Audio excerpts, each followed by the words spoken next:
El hueso maxilar es el más voluminoso de los huesos de la cara. Con el del lado opuesto forma la quijada superior y permite la implantación de los dientes molares superiores. Es bastante irregular en su conformación, pero para su descripción presenta un cuerpo y dos extremidades que se destacan del cuerpo. Como lo podemos apreciar acá, de manera independiente, esto sería el cuerpo y sus apófisis. Una de ellas es esta, se conoce con el nombre de apófisis cigomática, y la otra, si la ponemos de esta manera, la apófisis palatina, que forma parte de la base ósea del paladar duro. Entonces, apófisis palatina y apófisis cigomática. Ahora bien, para su descripción, el cuerpo presenta dos caras, dos bordes y dos extremidades. La cara que podemos apreciar en esta vista es la cara externa, que es convexa. También se conoce con el nombre de cara facial y presenta las siguientes características. Una de ellas es este orificio que se encuentra acá a nivel aproximadamente del tercer diente molar. En este caso, como es un animal joven, podemos apreciar que se trata del segundo diente molar, pero el desarrollo de animales adultos es el que condiciona la relación que se menciona. Por delante del agujero infraorbitario se encuentra una excavación que se conoce con el nombre de fosa canina.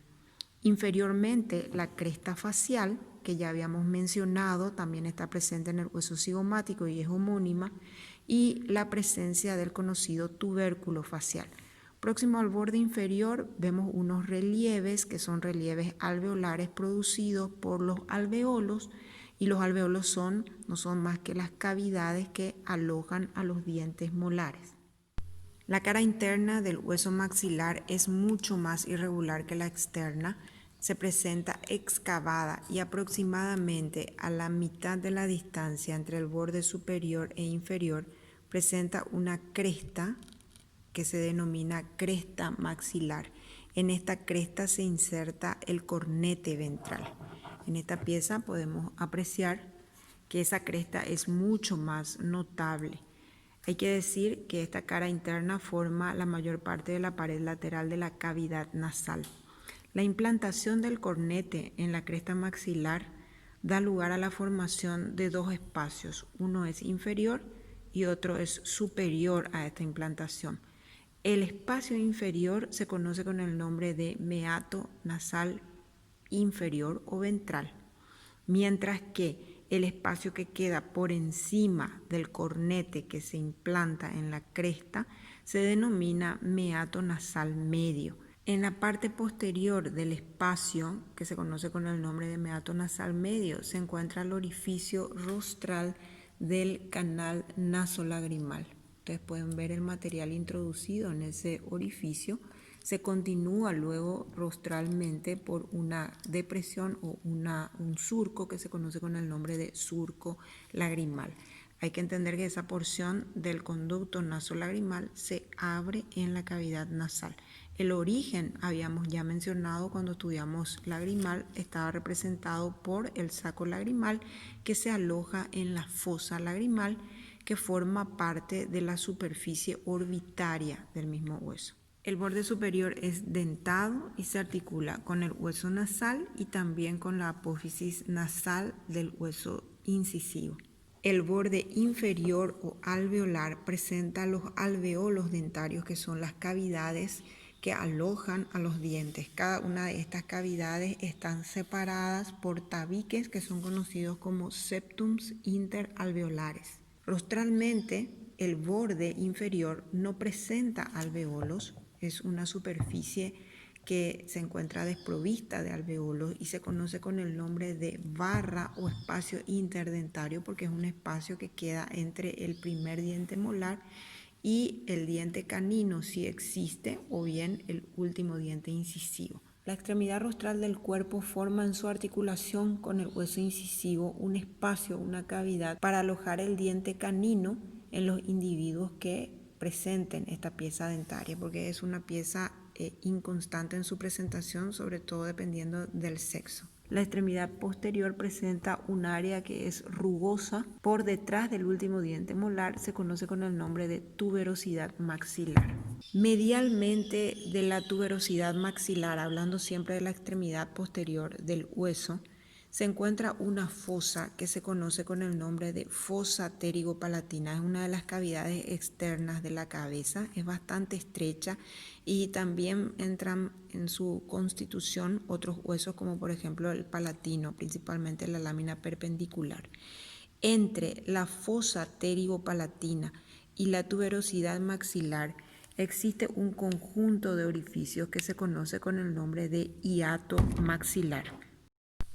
El hiato maxilar presenta 3 orificios que de arriba a abajo son, donde podemos observar se introduce la pajita, es el origen del canal infraorbitario o canal dentario superior y abandona a través del agujero infraorbitario que lo habíamos visto al estudiar la cara lateral o externa del maxilar. El siguiente orificio es el agujero esfenopalatino y conduce al interior de la cavidad nasal. Y el orificio inferior se conoce con el nombre de palatino posterior. Conduce al canal palatino y abandona ese canal a través del agujero palatino rostral. La apófisis palatina del hueso maxilar es un fuerte relieve óseo que se proyecta transversalmente a partir del hueso maxilar. Presenta para su descripción 2 caras, una superficie que está orientada hacia la cavidad oral, abajo, y otra cara que es la cara nasal, que está orientada hacia la cavidad nasal. La cara nasal, como podemos apreciar, es excavada, mientras que la cara oral puede llegar a ser plana o ligeramente convexa. Se articula mediante sutura con la apófisis palatina del lado opuesto. El borde lateral presenta un surco que, como habíamos dicho, constituye justamente el denominado surco palatino. El borde posterior se articula, como podemos apreciar, con el hueso palatino, específicamente con una porción del hueso palatino que recibe la denominación de porción horizontal del hueso palatino. Esta porción horizontal del hueso palatino, junto con la apófisis palatina del hueso maxilar, más la apófisis palatina del hueso incisivo, representan la base ósea del paladar duro. La apófisis cigomática es una saliencia que se proyecta por debajo, como podemos apreciar acá, de la apófisis temporal del hueso cigomático y se articula con la apófisis cigomática del hueso temporal, de esta manera, constituyendo así la arcada cigomática. El hueso incisivo representa a los huesos más rostrales de la cara. Se caracteriza por dar implantación a los dientes de la quijada superior, refiriéndonos especialmente a los incisivos. Para su estudio presenta un cuerpo y presenta 2 apófisis, la apófisis palatina y la apófisis nasal. En relación al cuerpo, podemos decir que presenta a su vez 2 caras y una circunferencia. La cara superior, también conocida con el nombre de labial, forma la mayor parte del labio superior, pero además la parte inferior de la entrada a la cavidad nasal. La cara inferior o la cara palatina es excavada y lisa. La circunferencia puede ser descompuesta en 2 partes, medial, señalada con mi dedo índice, y una parte rostro lateral, que fundamentalmente se caracteriza por la presencia de los alveolos y la implantación de los dientes incisivos. La parte medial puede ser considerada incluso como una cara. Se caracteriza por la presencia de este surco, que es un surco incurvado, que al articularse con el del lado opuesto delimita un canal que se conoce con el nombre de canal interincisivo y aloja una arteria conocida con el nombre de arteria palatolabial. La apófisis palatina del hueso incisivo es una lámina bastante delgada que, como habíamos mencionado, forma la parte rostral de la base ósea del paladar duro. La cara nasal se relaciona con estructuras que están dentro de la cavidad nasal, específicamente con el septum o tabique que divide o separa la cavidad nasal en dos fosas. La cara inferior, denominada también cara palatina, forma, como habíamos dicho, la base ósea del paladar. El borde lateral limita con el cuerpo una fisura, como podemos apreciar, que se conoce con el nombre de fisura palatina. La extremidad posterior se articula con la extremidad correspondiente de la apófisis palatina del hueso maxilar. En cuanto al hueso palatino, podemos insistir de que tiene dos porciones y que principalmente la porción que la podemos notar con mi dedo pulgar es la porción horizontal y es la que completa la base ósea del paladar duro. La otra porción es la porción perpendicular que entra en la constitución de los senos, como podemos ver es excavado, y entra en la constitución o delimitación del seno palatino. El vómer es uno de los huesos impares que se encuentran dentro de la cabeza. Presenta para su descripción dos caras, dos extremidades y dos bordes. Las caras son lisas y planas y se estrechan progresivamente hacia adelante, mientras que hacia atrás se ensanchan. El borde superior presenta una ranura justamente que da implantación a la lámina perpendicular del etmoides, como habíamos mencionado. De hecho, el vómer junto con la lámina perpendicular forman la base ósea del tabique nasal. Entonces, esta ranura es propicia para alojar al borde inferior de la lámina perpendicular, mientras que el borde inferior es delgado. La posición en esta pieza del vómer sería algo parecido a esto. Podemos notar de que el hueso separa o divide el orificio faríngeo en dos porciones que corresponden a cada coana. Esta sería una coana u orificio nasal posterior y esta sería la otra coana u orificio nasal posterior. Cada coana representa la comunicación de la fosa nasal correspondiente con la faringe. La extremidad posterior, como habíamos mencionado, se ensancha posteriormente para proyectarse sobre la superficie del esfenoides y constituir lo que se conoce como alas del vómer.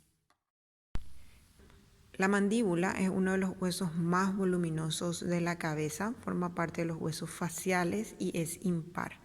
Para su descripción presenta un cuerpo y dos ramas que son divergentes hacia atrás. Cada rama a su vez presenta para su descripción dos porciones, una porción horizontal y una porción vertical.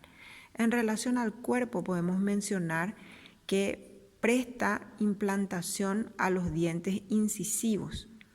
El límite particular que existe entre el cuerpo y las ramas representa este orificio que se conoce con el nombre de orificio mentoniano y es el orificio rostral de un canal. El canal mandibular recorre el interior de las porciones horizontal y vertical de las ramas de la mandíbula.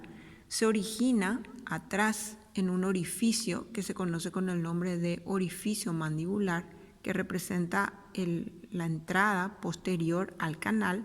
Es recorrido por vasos y nervios y abandona el canal a través del agujero mentoniano que habíamos mencionado, es el límite prácticamente entre el cuerpo y el origen de las ramas divergentes.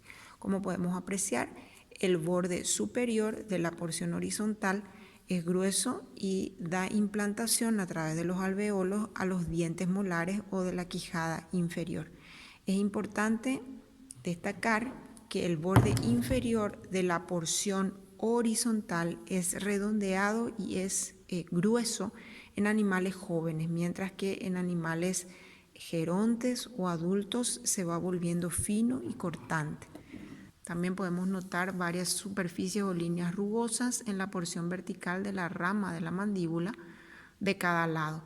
Se destaca que es más ancha que la porción horizontal, pero es más corta. La extremidad superior presenta dos formaciones, una rostral constituida por la apófisis coronoides, separada a través de una escotadura, que es la escotadura mandibular, de un cóndilo que está alargado transversalmente y que se articula con el cóndilo de la porción escamosa del temporal en la articulación temporomandibular.